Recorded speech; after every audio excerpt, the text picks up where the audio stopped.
right into it. I know we don't have a whole lot of time, but I feel like the story is so incredible. The fact that it's a true story. I mean, did you know much about Captain Nicholson before you took on this project? I knew there was a boat called Nicholson in Greenland. That's kind of, I knew he was an explorer. I didn't know this story before I got the book. Kind of a funny story. My director, he did Peter Flynn did a movie 10 years ago with Hans Christian Andersen story.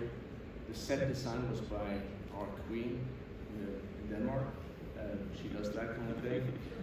And one day he was talking to her. He's a very loyal subject. And she said, you like Greenland. Have you ever read Two Against the Ice? You should read that. He did. And then he sent it to me. My wife is from Greenland. I've been coming here for 25 years. I've always wanted to do something there. And then I read this book. And there was just something about, first of all, the two characters were so different. Most of, like, I would say all Arctic explorers have this passion, they're all these alpha males, and of course Mikkelsen is that, but then you have the other guy who's no place to be in those circumstances, and I thought that was interesting. Yeah. And then there was this little bit in the story about this postcard, and there was something about it that just caught my imagination. And then we do research, we found this old footage with the two guys, like in 88, 90, and they talk about, oh, do you remember we saw you? You said you saw your grandfather. Yes. We went searching for him. We didn't find him. Oh, and then you remember we talked about, oh, there would be a girl who suddenly come flying, and it would be amazing. Oh, we were so good friends. Oh, but then and I just thought, wow, they carried that for 50 years or 40 years. That must have been so that got out of imagination. Yeah. Spinning. No, absolutely. No, I mean, that's incredible. Take as much time as you want, but I do want to get into, you did get involved in the writing process here. Mikkelsen was such a prolific writer himself. What kind of resources did you use to pull the stories? Well, I've read everything I could, and what was interesting about this was he wrote another book right after. He did not really mention Iger that much. And then 25 years later, he writes Two Against the Ice, and he dedicates it to him.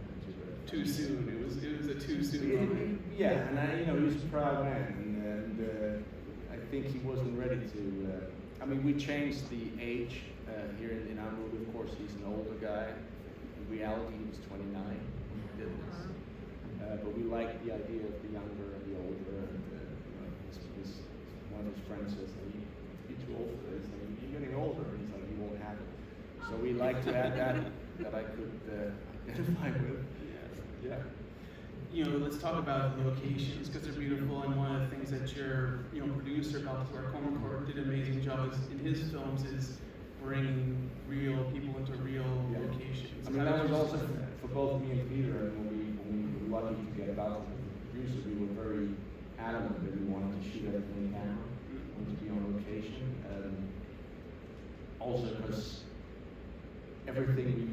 so many things we see today is all CGI, and there's something about the landscaping artist that is just spectacular.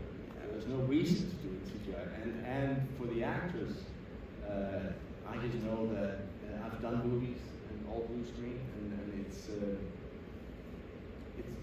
great. But when you are there in the elements, when you just have to react, it just, for me, it shows, and it makes my job a lot easier. Though I've never been on a movie where we had to be evacuated one day from a glacier in Iceland because there was a storm, and it turned into a hurricane. There was a guy. Was the camera rolling during this? Oh, the camera rolling. Everything you see is real, and we shot until we could not shoot anymore. And then, so that was important, and it was also very important for me that we got to shoot in Greenland. And credit to Netflix, because obviously that, it's a tricky place to go. Infrastructure, you can't, I don't know if you know Greenland, but it's a vast country. It's 55,000 people spread out. There are no roads connecting cities. And there's, the film community is young, it's vibrant, but it's very, very small. So you don't have like built-in crews. but we got there, and everything, you know, all the stuff you see when they take off, when we have like, when both sledges have 10 dogs, that's all Greenland, to shoot on the sea ice with the frozen icebergs just sitting there. Yeah, I was very proud of that. But every morning we had 22 snowmobiles, and we had to send the crew out on a 2-hour drive to get to the location. I'm embarrassed to say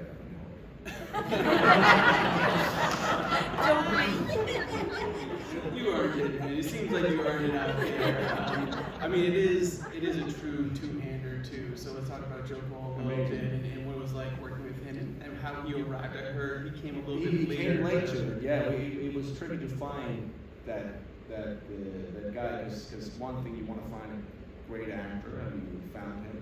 You also have to find someone who's ready for it, because he knew it was going to be a tough shoot. And then I saw a movie that I can recommend called Prayer Before Dawn, which is just incredible. And when you see that, you go, wow, that's a dedicated actor.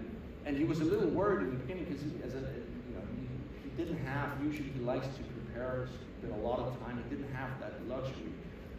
And I was talking to him earlier, and he was like, I'm not sure about finding this thing. And I said, listen, this is perfect. This is exactly what I was facing. He had no idea what he was getting himself into. Yeah, let's talk about some of the other compatriots on screen. Let's talk about the animals a little bit. You know, you have the dogs that are amazing. I mean, no animals were. Yeah, Bjorn was not actually. Yes, round of applause for Bjorn. That was the saddest moment, man. That was rough. That was rough to watch. What was it like working with the dogs? Oh, they were amazing. I mean, there were. I mean, we had obviously we had dogs in Iceland. We had dogs but there in all of Iceland there were 21 Greenland dogs. We used all of them. When we got to Greenland, of course, to Charlie said there's 3,000 dogs, and we had these global hunters that sort of work on a movie. It's just incredible. There's a shot, like we were shooting out of this frozen, like the opening shot you see where I'm going over this incredible frozen lake. And we're shooting there, and then the hunters from the town had to go to work. So they were passing by with the dogs. And suddenly, early afternoon, I look up, and there's this mountainside, and suddenly I see these two sledges just hauling ass down. And I'm like, how is that possible? And the next second, I was like, Balthazar, we have to shoot that. So there is a shot in the movie where they come down, and you can never really tell how steep it is, but it's insane. Wow. Yeah. So the dogs were. Did you have a favorite in the cast of dogs? I had a few. Yeah. I had a few. There was one that kept talking. Which the sound guy wasn't happy about. Kind of like,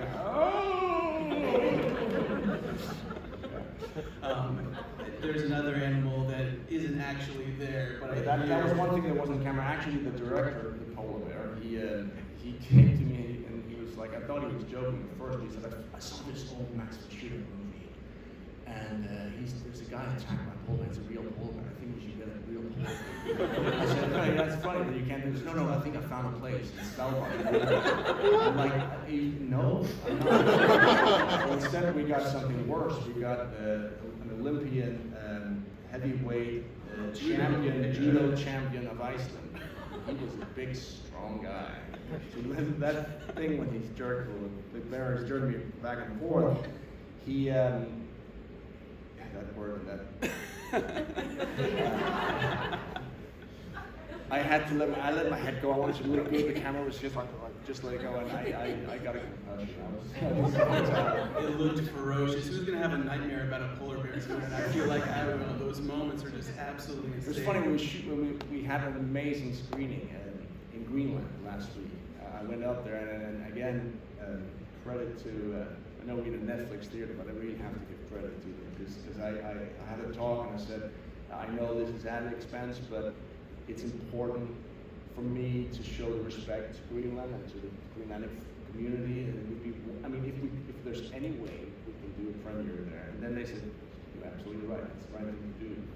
And we threw a just incredible evening. And we had 200 invited guests, and then it was a 500-seater, so 300 seats were given out for free, whoever came first. So we had 500 people there, which is roughly 1% of the population. And I mean, the pride they had, the joy, I mean, and standing ovation, and the credits when they were rolling, when then the Greenlandic crew came on, the names, and there was just this, wow! And it's difficult for us to imagine. Imagine turning on the TV or watching any movie and never hearing your own language, and never seeing your own culture. We can't imagine that, but that's what they're facing, and so whatever support we can give is amazing. And then there was really happy.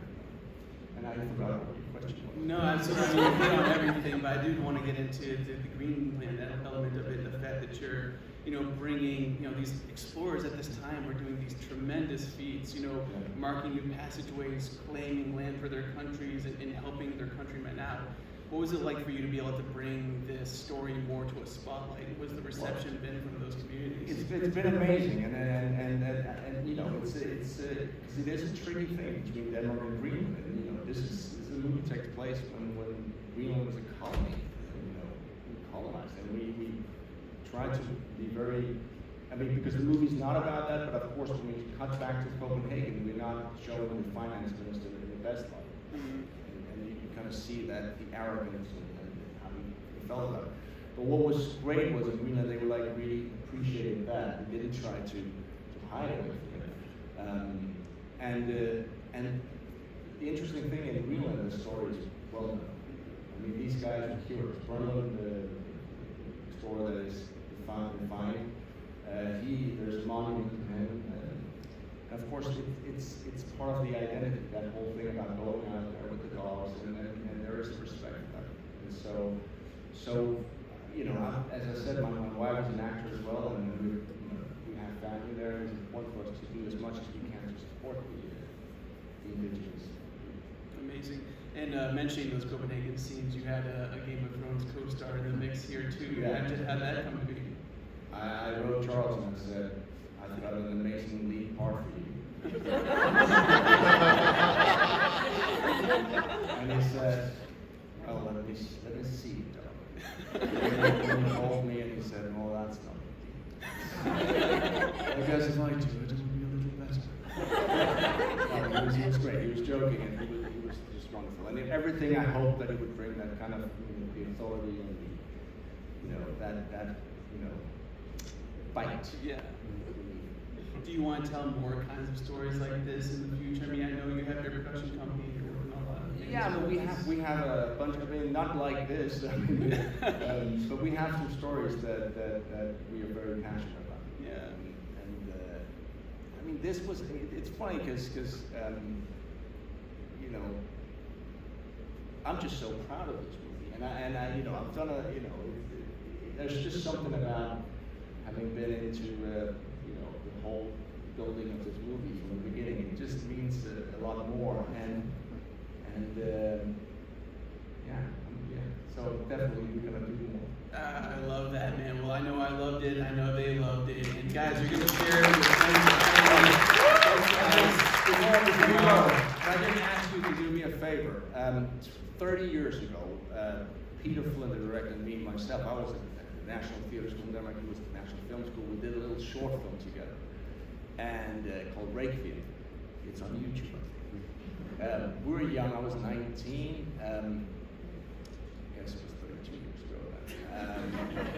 And we were so excited, and it turned out well. And we both had this dream of coming to America, that whole thing. So we came to New York, my first time in New York, and Peter somehow got this screening room on Broadway, and we thought that we're going to show this movie, and of course that's it. We're going to be that it's all going to happen, and we had some friends show up, and that was it. Anyway, tomorrow night when the movie premieres on Netflix, he's going to have we had a big premiere in Copenhagen Sunday, but tomorrow he's going to have a screening for all the family and friends that couldn't make it, and I was going to send him a message, and if you don't mind, I'm going to talk in Danish, and I'm going to turn the camera around. So If you loved it, just go crazy. If you didn't love it, just go crazy.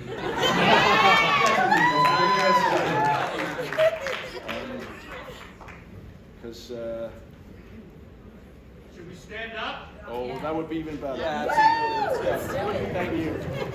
Okay, see if I can figure this one out. Okay, now you have to be quiet.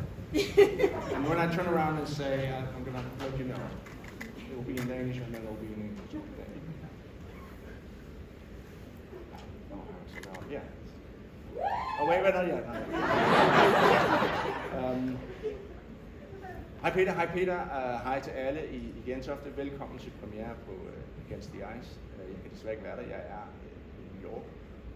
Peter, du kan huske, for 32 år siden, der lavede vi Requiem, og vi tog til New York. Vi troede, vi skulle bare over og vise, at hele verden ville ligge for vores fødder.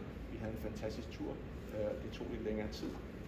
Men nu er jeg faktisk i New York, det er derfor jeg ikke kan være i Gentofte, og vi har lige vist filmen her, og jeg har lige haft en Q&A, og her er publikum. There they go.